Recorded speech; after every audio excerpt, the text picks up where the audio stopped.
Puji Tuhan, Shalom. Renungan kita pada pagi hari ini dengan judul Hidup dalam Penyertaan dan Kasih Karunia Tuhan, terambil dari kitab Keluaran 34 ayat 8-9. Demikian bunyi firman Tuhan. Segera Musa berlutut ke tanah lalu sujud menyembah serta berkata, "Jika aku telah mendapat kasih karunia di hadapan-Mu ya Tuhan, berjalanlah kiranya Tuhan di tengah-tengah kami. Sekalipun bangsa ini suatu bangsa tegar tengkuk, tetapi ampunilah kesalahan dan dosa kami.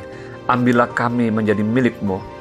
Saudara, permohonan Musa kepada Tuhan bagi umat Israel ini merupakan suatu permohonan yang sangat penting bagi keberlangsungan dan keselamatan mereka semua. Musa menyadari bahwa umat Israel adalah bangsa yang tegar tengkuk dan seringkali memberontak dan tidak setia kepada Tuhan. Oleh sebab itulah, Musa meminta agar Tuhan berjalan di tengah-tengah umatnya, mengampuni kesalahan dan dosa umatnya, serta menjadikan mereka miliknya. Musa menyadari tanpa kasih karunia Tuhan, maka umat Israel yang tegar tengkuk pasti akan mengalami kebinasaan. Meskipun Tuhan itu penyayang, pengasih, panjang sabar, berlimpah kasih dan setianya, yang menunggukan kasih setianya kepada beribu-ribu orang, yang mengampuni kesalahan, pelanggaran dan dosa, tetapi tidaklah sekali-kali membebaskan orang yang bersalah dari hukuman, yang membalaskan kesalahan bapa kepada anak-anaknya dan cucunya, kepada keturunan yang ketiga dan yang keempat. Dalam Keluaran 34 ayat 6-7. Saudara, permohonan Musa di atas merupakan suatu hal yang sangat penting yang memberikan kepada kita suatu pengertian. Pertama, pentingnya hidup di dalam penyertaan dan kasih karunia Tuhan.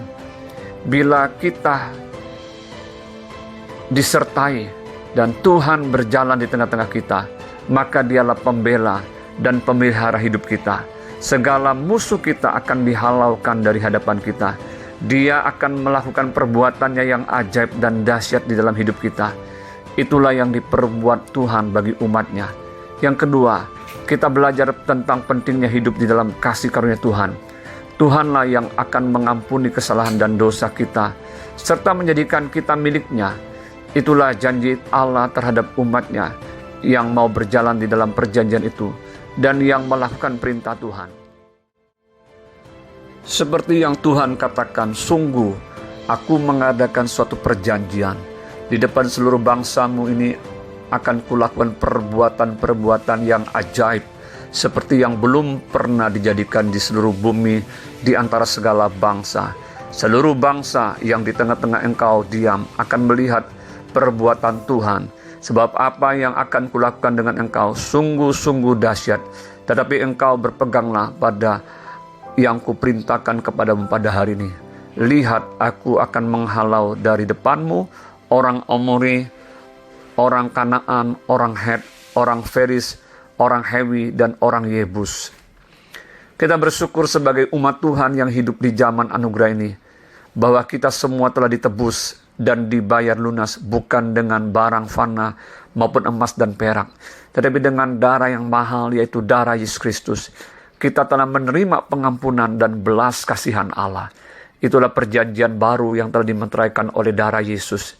Biarlah setiap kita mau mengundang dan menghadirkan Kristus Yesus berjalan di tengah-tengah kehidupan kita, agar kita tidak tersesat di jalan dan menyimpang ke kanan dan ke kiri. Dialah yang menjadikan kita miliknya. Ingatlah firman Tuhan ini, Kristus ada di tengah-tengah kamu, Kristus yang adalah pengharapan akan kemuliaan, dalam Kolose 1:27. Teruslah berjalan di dalam kasih karunia Tuhan, seperti yang dikatakan Rasul Paulus di dalam Galatia 2:20, yang berbunyi demikian, "Namun aku hidup, tetapi bukan lagi aku sendiri yang hidup, melainkan Kristus yang hidup di dalam aku. Dan hidupku yang kuhidupi sekarang di dalam daging adalah hidup oleh iman di dalam Anak Allah yang telah mengasihi aku dan menyerahkan dirinya untuk aku." Tuhan Yesus memberkati kita semua. Amin.